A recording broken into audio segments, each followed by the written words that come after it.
వసుదేవసుతం దేవం కంసచాణూరమర్దనం దేవకి పరమానందం కృష్ణం వందే జగద్గురుం.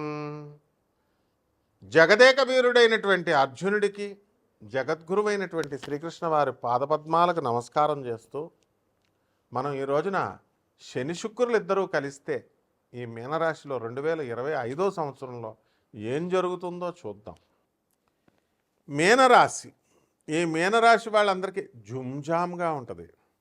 మరి జన్మంలో మనకి శని శుక్రులు ఉన్నారు. పని రేపు చేద్దాం అని అనుకుంటూ ఉంటారు. లాస్ట్కి శుక్రుడు అక్కడున్నాడు. ఏం చేస్తాడు శుక్రుడు? భౌతికత్వం మీద మీ మనసును మరలుస్తాడు. కాబట్టి బంధుమిత్రుల వినోద కార్యక్రమాలలో ఈ మీనరాశి వాళ్ళంతా నిమగ్నమైపోతారు. ఎక్కడ తీర్థయాత్రలకి వెళ్దామని అనుకునేటటువంటి వాళ్ళంతా కూడా టికెట్లు క్యాన్సిల్ చేసేసుకొని పబ్బులకి రెస్టారెంట్లకి ఇలా వెళ్ళిపోవడం, ఎంజాయ్మెంట్ కోసం చూడడం అనేటటువంటిది జరుగుతుంది. ఇక భార్య మాట తూచా తప్పకుండా ఈ మీనరాశి భర్తలంతా కూడా చేయడం జరుగుతుంది. మీనరాశి ఆడవాళ్ళకి ఎంతో మనశ్శాంతి ఉంటుంది. అబ్బా, మా భర్తలు మా మాట వింటున్నారని సరదాగా ఉంటుందన్నమాట. అలాగే అప్పులు రానటువంటి వాళ్ళందరికీ కూడా అప్పులు తెగొచ్చేస్తాయి. స్థలాలు లేనటువంటి వాళ్ళు స్థలాలు, చంద్రబాబు నాయుడు మరి అక్కడ అమరావతిలో స్థలం రేట్లు పెరిగిపోతాయని తెగ కొనేశారు. మొన్నటిదాకా గవర్నమెంట్ రాగానే అబ్బా ఇంకేముంది వచ్చేసిందని కొనేశారు. మరి ఇప్పుడు అమరావతిలో రేట్లు ఎక్కడా అంటే ఒక 3 నెలల నుంచి మళ్ళీ నార్మల్ ఎందుకు పడింది అంటే చంద్రబాబు నాయుడు చేతిలో ఉన్నాయా, లేదా పవన్ కళ్యాణ్ చేతిలో ఉన్నాయా? ఎవరి చేతిలో ఉన్నాయి? శుక్రుడి చేతిలో ఉన్నాయి, శని చేతిలో ఉన్నాయి, కుజుడి చేతిలో ఉన్నాయి.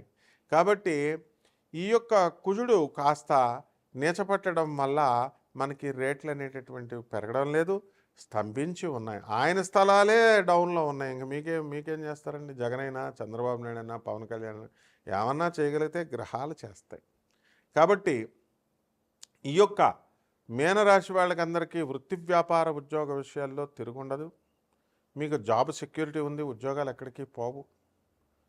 అలాగే అర్ధాష్టమ గురుగ్రహ ప్రభావం వలన మీ పనులన్నీ కూడా 1కి 4 సార్లు చేసుకోవాల్సినటువంటి అవసరం ఉంది. ఒకేసారికి మీకు పూర్తి కాదు. అదేవిధంగా ఈ యొక్క కేతువు అనేటటువంటి సింహరాశిలో ఉండడం ద్వారా మరి మీరు అనుకున్నవన్నీ కూడా సాధించడానికి అవకాశాలు ఉన్నాయి.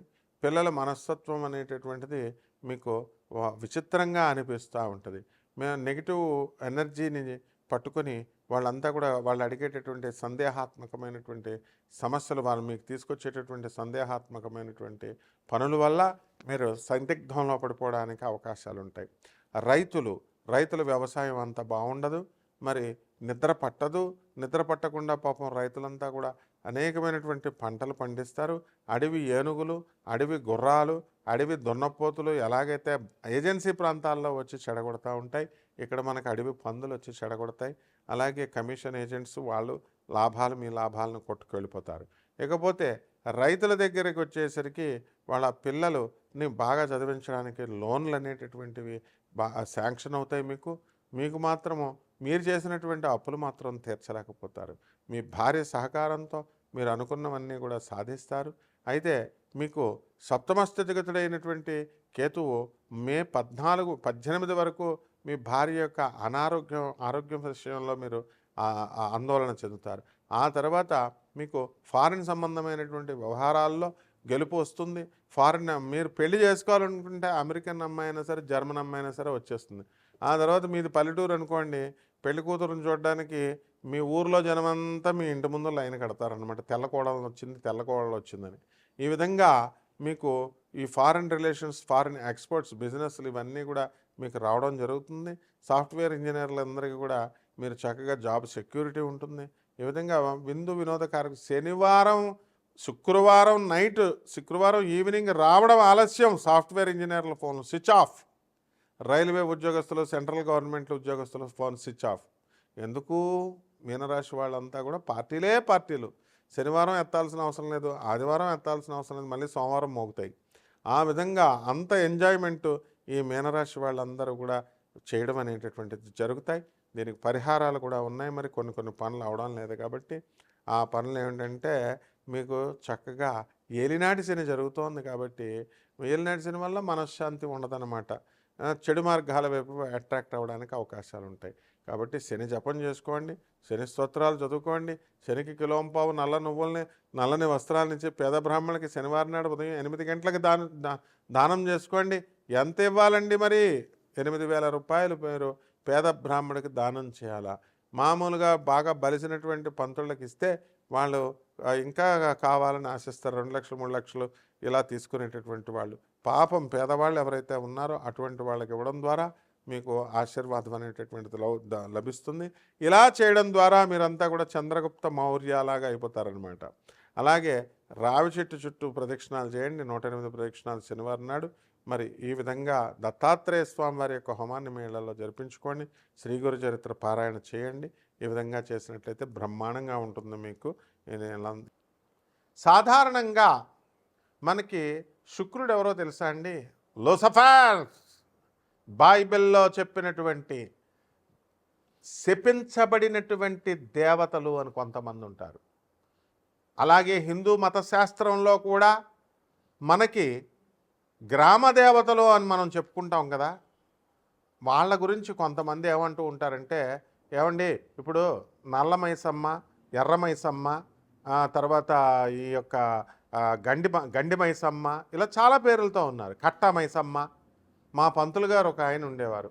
అయ్యి బాబాయ్ ఏంటి ఈ గండి మైసమ్మ, ఈ కట్ట మైసమ్మ ప్రాణాలు తీసేస్తుంది, చెరువు గట్ల మీద ఒంటరిగా వెళితే ప్రాణాలు తీసేస్తుంది అని అనేవారు. అటువంటి పోలేరమ్మనే మన వీరబ్రహ్మేంద్ర స్వాముల వారు గురుదేవులు ఆయన చుట్టకు నిప్పపట్రా అంటే అక్కడ ఉన్నటువంటి ప్రజలందరూ చూస్తుండగా చుట్టకు పట్టుకొస్తుంది. దెబ్బతో దెమ్మ తిరిగిపోద్ది అక్కడ ఉన్నటువంటి జనానందరికీ. అంటే గ్రామ దేవతలను అలా అంటాం కదా. అలాగే మన బైబిల్లో కూడా వీటిలన్నిటిలో కూడా లూసిఫర్ అంటే ప్రభువు ఏం చేశాడంటే, దేవుడు ఏం చేశాడండి, ఆయన ఒక సృష్టి చేశాడు. ప్రధాన చీఫ్ పిఏ లాగా లూసిఫర్ని. అరే నువ్వు వెళ్ళి పరిపాలిస్తున్నాడు. మరి ఆయన ఏమన్నాడు, వెళ్ళి నన్ను పొగడకుండా ప్రభువుని ఎందుకు పొగడ్డం, దేవుణ్ణి ఎందుకు పొగడ్డం అని చెప్పేసి ఆయన ఏం చేస్తాడు, ప్రభువును పొగడకుండా ఆయన తనను తాను పొగుడుకుంటూ ఉంటాడనమాట. అతనే అప్పుడు ప్రభు కోపం వస్తుంది. తనను పొగడమని తన్నే దేవుడిగా డిక్లేర్ చేసుకుంటాడు ఈ లూసిఫర్. అప్పుడు ప్రభు శపించి, నువ్వు శపించబడినటువంటి దేవతలనే వాటిల్నే ఏమంటామంటే భోగలాలస దేవతలు అంటాం. యక్షులు, కిన్నర్లు, కింపురుషులు ఇలా ఉన్నారు కదా, అలాంటి కేటగిరీలో ఈ లూసిఫర్ అనేటటువంటి వాడు సాతాన్ అంటాం. మన హిందూ ధర్మశాస్త్రంలో కలిపురుషుడు అంటాం. అతనే శుక్రాచార్యుడు.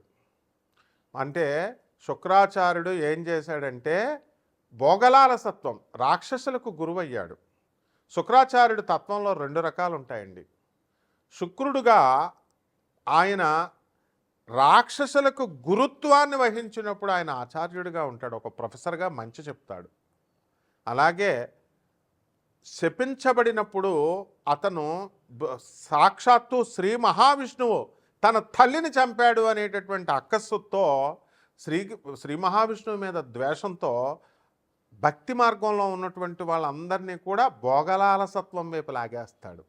ఇల్లు విప్పిస్తాడు, మందు కొట్టిస్తాడు, ఇక రకరకాల పిల్లలు, ఇల్లు, గృహాలు, ఇలా రకరకాలుగా మనల్ని ఈ భూమి మీదే ఉండేటటువంటి సంపదలనిచ్చి ఇక్కడిక్కడే భ్రమింపజేస్తూ ఇక్కడే ఉంచేస్తాడు. ఆ శుక్ర మాయ నుంచి తప్పించుకున్నటువంటి వాడు రాధమ్మ తల్లే ఆయన మాయలో పడిపోతే సాక్షాత్తు శ్రీకృష్ణ పరమాత్మ రక్షిస్తాడు. ఆ రాధమ్మ తల్లి జాగృతమైన మరుక్షణం శుక్రాచార్యుడి యొక్క మాయను విచ్ఛిన్నం చేసింది. అంత పవర్ఫుల్ శుక్రాచార్యుడు. మరి ఇక శని ఎవరో తెలుసా అండి? అటానమస్ ప్లానెట్, స్వయం ప్రతిపత్తి కలిగినటువంటి ఒక అటానమస్ యూనివర్సిటీ లాంటిది. ఆయన బ్రహ్మ విష్ణు మహేశ్వరుల్నే ఎదిరించి పారేస్తాడు. విష్ణుమూర్తి ఈ శనీశ్వరుడి యొక్క కాలు విరగ్గొట్టేస్తాడు. అలాగే మరి అహంకారపూరితుడై యుద్ధం చేసినప్పుడు, అంటే తాను ఎవరికి రిపోర్టింగ్ ఇవ్వాల్సినటువంటి అవసరం లేదు. ఇప్పుడు శనీశ్వరుడు మిమ్మల్ని కోటీశ్వరులు చేయాలన్నాడు అనుకోండి, చేసి పడేస్తాడు అంతే. విష్ణువుని కన్సల్ట్ చేయాలా, బ్రహ్మను కన్సల్ట్ చేయాలా, ఏమన్నా తొక్కి పడేయాలనుకోండి మిమ్మల్ని, సాక్షాత్తు శివుడు అడ్డొచ్చినా సరే తొక్కు పడేస్తాడు మిమ్మల్ని. ఎందుకంటే ఆయన శివస్వరూపం, శివుడి అవతారమే శనీశ్వరుడు. కాబట్టి ఈ యొక్క శనీశ్వరుడికి స్వయం ప్రతిపత్తి ఎలాగైతే ఉందో, రావణ బ్రహ్మ వాడంటే అందరికీ పాస్ పడిపోద్ది. మరి అటువంటి రావణాసురుడు నవగ్రహాలన్నింటినీ బంధించి ఈ గడుల్లో కూర్చోపెట్టి ఏ స్థానంలో అయితే శని ఉంటాడో ఆ స్థానంలో ఆయుర్దాయం, తన కొడుకు పుట్టబోయేటటువంటి ఇంద్రజిత్తుకి పూర్ణాయుర్దాయం, పూర్ణైశ్వర్యము, 10 మంది పెళ్ళాలు, ఈ రకంగా 10 కార్లు, ఇలా ఎవడైతే కోరుకుంటాడో ఆ విధంగా సకల సంపత్తిని ఇచ్చినప్పుడు ఏం జరిగిందో తెలుసా? శనీశ్వరుడు పక్కగళ్ళలోకి వచ్చేస్తాడు. ఏంట్రా ఇటువంటి నువ్వే దుర్మార్గుడివి తండ్రి, రావణాసురుడివి, నీకు మళ్ళీ పుట్టబోయే కొడుకు అంతకంటే వెధవ, కాబట్టి మీకు ఆయుర్దాయాన్ని ఇవ్వాలా అని చెప్పి పక్కగళ్ళలోకి వచ్చేస్తాడు. ఎప్పుడైతే పక్కగళ్ళలోకి వచ్చాడో ఆయుర్దాయం క్షీణించబడింది, వాడికి మరణిస్తాడు. అంటే శని చేయదలుచుకుంటే అలా చేస్తాడు. ఆ తర్వాత పీడించేటప్పుడు బ్రహ్మని, తర్వాత ఈ యొక్క ఎవరు మన శివుణ్ణి మర్రి చెట్లో పడుకోబెట్టేస్తాడు. బ్రహ్మదేవుణ్ణి అవమానింపజేస్తాడు ఒక్క లిప్తపాటు క్షణం పాటు. అటువంటి వాడు పరమేశ్వరుని పార్వతీదేవి అడుగుతుంది ఏమని, అయ్యా నిన్ను పీడించడం ఏంటి? సర్వసృష్టికి నువ్వు జగత్తుకి అధిష్టాన దేవుడు కదా, నువ్వే కదా బాస్ అని అంటే, నేను సరదాగా పిల్లల్లాగా చేశా, మన పిల్లలు సరదాగా ఆడుకుంటుంటే మనం ఇది అవ్వకూడదు, డాడీ అని కొడతారు, పిప్పలాచార్యుడిని నేను పుట్టిస్తాను, అతని చేతిలో శనికి పరాభవం జరుగుతుంది అని చెప్పి పిప్పలాచార్యుడిని పుట్టిస్తాడు. ఇవన్నీ కూడా చాలా కథలు ఉన్నాయి. కాబట్టి మనం చెప్పుకోబోయేది ఏంటంటే శని శుక్రుడు గురించి చూద్దాం. మీనరాశిలో శని ఉచ్చస్థితి, అటువంటి శనేమో శుక్రుడు ఉచ్చస్థితి, శనేమో సముడు. కాబట్టి ఈ శని శుక్రుల మిత్రత్వం ఉంది. కాబట్టి ఎక్కడైతే ఇప్పుడు అమ్మాయిని 7 సంవత్సరాలు 8 సంవత్సరాలు ఫోన్ మాట్లాడి వాడికి అదుర్సు సినిమాలో బ్రహ్మానందంలాగా అయిపోద్ది అనమాట. శని శుక్రులు మీనరాశిలో కలిస్తే, మళ్ళీ శని శుక్రులు వేరే చోట కలిస్తే మళ్ళీ అది సక్సెస్ అవుతుంది. అదుర్సు సినిమాలో బ్రహ్మానందం ఏం చేస్తాడండి, చక్కగా ఆ నయనతారకు మొత్తం అన్నీ చేస్తాడు. అన్నీ నాకేస్తుంది గురువుగారు అని జూనియర్ ఎన్టీఆర్ అంటాడు. మిమ్మల్ని నాకేశారండి, బాగా వాడేశారండి అంటాడు. అంటే సోఫాలు ఇప్పిస్తాడు, సామాను ఇప్పిస్తాడు. అలా మనం జనం అంతా కూడా ఆడది ఫోన్ చేయగానే, ఆడది అడగగానే మొత్తం డబ్బులు ఇచ్చేస్తారు. మొత్తం మగవాడు పాపం ఎంత దుర్భర పరిస్థితిలో ఉన్న ₹1 ఇవ్వడానికి బాధపడతారు. అది ఈ శని శుక్రుల యొక్క కలయిక మీనరాశిలో. అంటే ఏంటంటే మిమ్మల్ని అందరినీ లవర్స్ వదిలేస్తారు, అందులో డౌట్ లేదు. తర్వాత ఎన్నో సంవత్సరాలుగా మేము ఇన్వెస్ట్మెంట్లు పెట్టామండి లవర్ మీద, మేము ఎన్నో కష్టాలు పడి మేము 7 సంవత్సరాలు 8 సంవత్సరాలు మాట్లాడామంటారు, మీరు మోసగింపబడతారు మీ ప్రేమికుల చేతిలో. ఇది శని శుక్రుల కలయిక. ఇక 12 రాశుల మీద ఈ శని శుక్రులు ఎలాంటి ఫలితాలు ఇస్తుందో మనం చూద్దాం ఈ వీడియోలో.